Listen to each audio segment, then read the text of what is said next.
This is a Mark 6 Fiesta heater box showing the cogs and how they work. So this is all a bit flimsy and shit. So the only thing that's putting pressure between the two cogs is how this plastic sits in there. So this is metal, and when this springs into the dial, it puts pressure on the box and tries to push it in that way.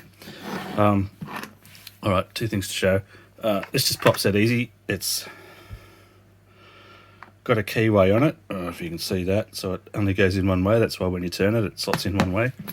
This cog here just pops out. Right, and it just slides in and pops out. So that's a bit ordinary. So from the factory it comes greased. This slides over a cam as well. So it's got a keyway. I've taken the blade out from there. So putting it back in though, if you can see,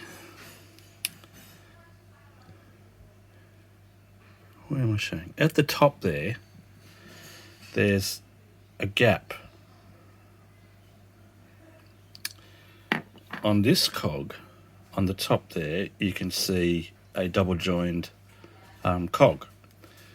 So the trick is to put this in one way, and it's going to be really hard when you've got the blade in there as well, to put this in such a way that that cog works in that slot. And that's the bit that you'll never do if that's sitting in the car.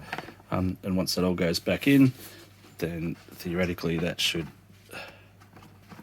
go back in the keyway and work like that. But yeah, prone to failure. Don't like it at all. And that keyway is going to cause you no end of problems getting it back in.